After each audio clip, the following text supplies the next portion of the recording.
Hello and welcome to Feel Good Cinema. Today I'm going to be discussing with you Queen of the Damned. Queen of the Damned is a film based off a book in a series by Anne Rice called The Vampire Chronicles. The original novel was called The Vampire Lestat, and in this film it starts with Lestat awakening from a century-long sleep, and he's awakened by music. The music's coming from this band playing rehearsal in a nearby building, trying to come up with their own sound to make it. Well, Lestat likes their sound, so he goes to the building and he starts singing, and they are entranced by his voice, so they ask who he is, and he says, "I am the vampire Lestat." Of course, at first they think he's kidding, but then he proves it to them that he is indeed a vampire, and his name is Lestat.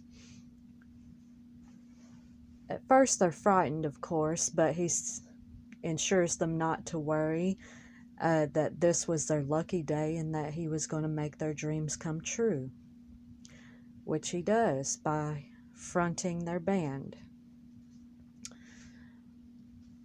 After their rise to stardom, in interviews, Lestat still identifies himself as the vampire Lestat, and reporters think that's just what do you call that? A show? Like a persona, yes. Think that's his rock star persona. And, of course they're going to think that's just a persona. But there is this woman, her name is Jessie. She catches one of their music videos on TV in which she hears a lyric that strikes her attention.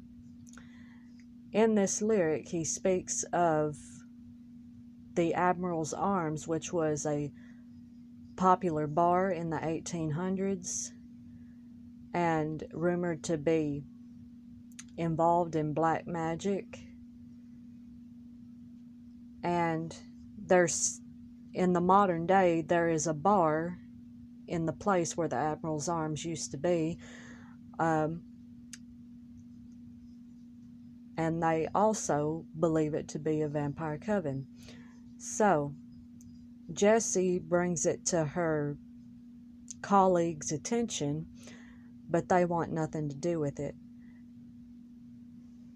And this one of her colleagues pulls her aside, meets her in private. His name is David. He ensures her that she is right, really, and he has a diary of Lestat's. They're like a paranormal investigative kind of corporation. Anyway, he shows her this diary of Lestat's, and she starts reading it, and she is touched by Lestat's story so much that she goes to this place, this club, and mentions his creator's name being Marius. Lestat overhears her and follows her to the alley where she's almost attacked by a group of vampires, and he saves her.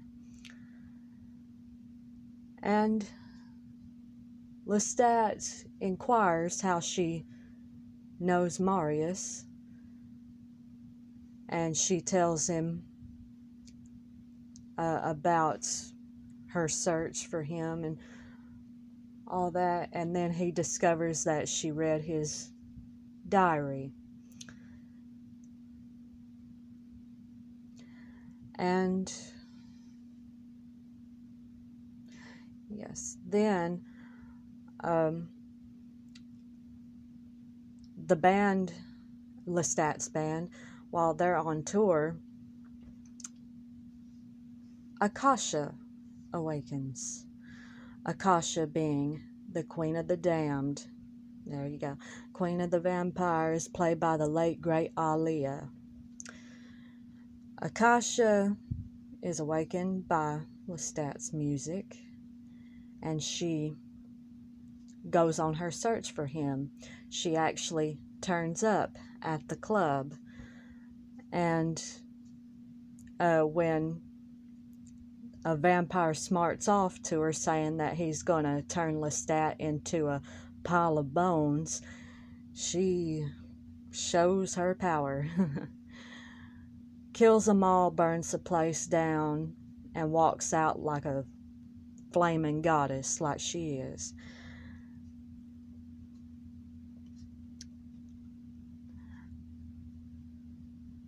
The woman, Jessie, she's still trying to get with Lestat because she feels a connection to him.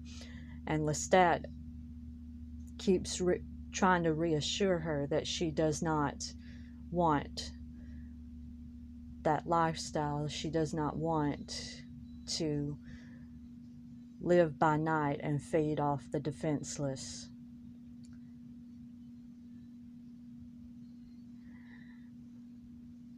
So Lestat's band's first concert takes place in Death Valley. The only concert, actually, Lestat quotes that he does not like to repeat himself, so they have the one concert in Death Valley. Well, in the middle of one of his songs, Jessie tries to warn him that there are vampires in the crowd that are trying to kill him, which they do try, at least. They fly up on the stage and try to ambush him, and then Marius, Lestat's creator, comes to the rescue. And him and Marius both are cornered by, surrounded really, by a group of vengeful vampires when Akasha bursts through the stage. She turns all the vampires into ash, and then she comes up through the stage and takes Lestat with her.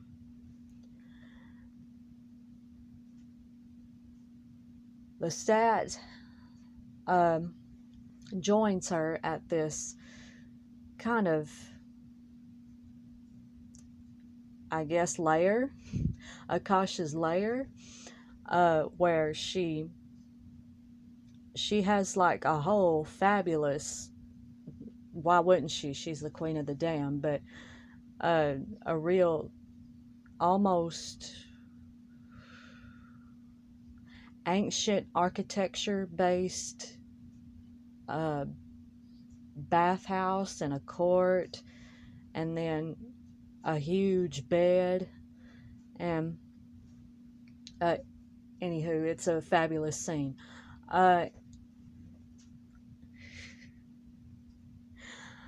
Okay, so Akasha, she's claiming Lestat as her mate because her former mate, Inkle, is no more. Because she drank Inkle's blood. Yeah, she's kind of a bitch.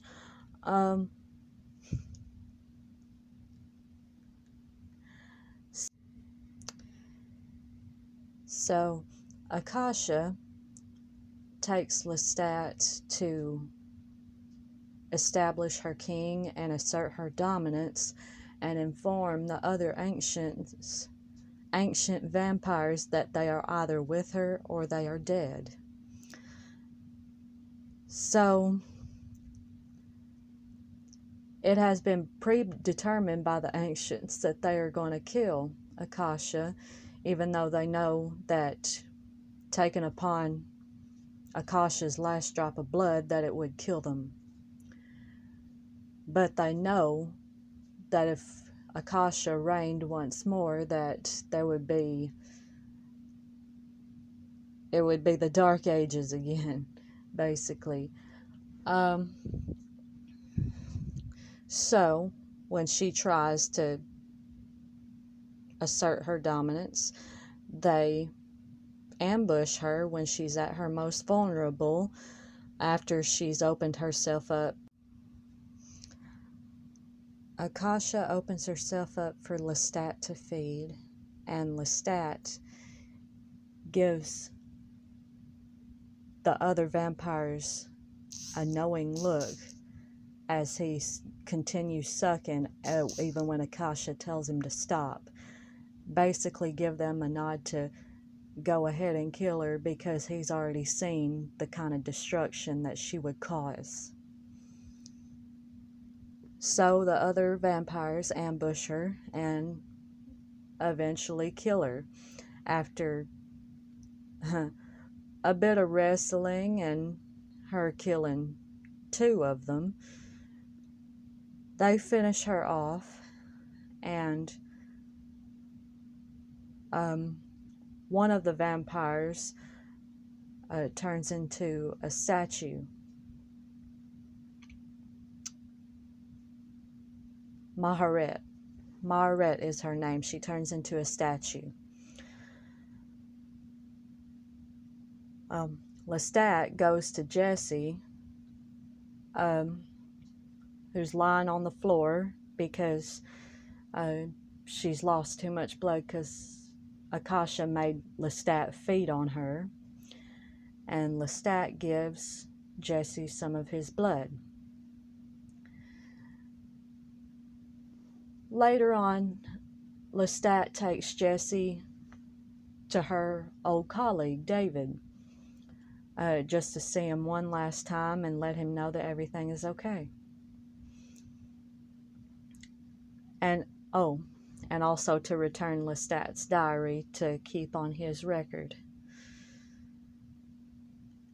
And after they left, you see Marius go into David's apartment.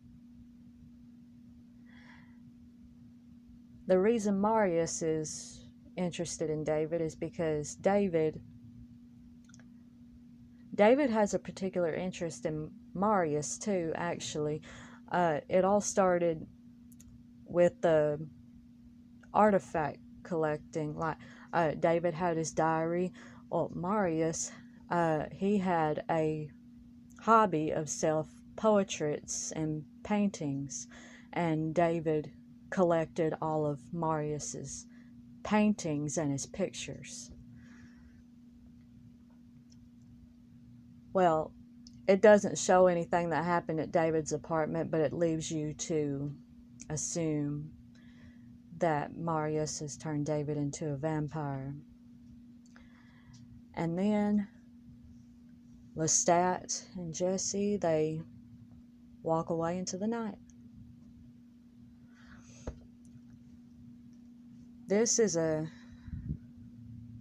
It's a great film, perfectly entertaining.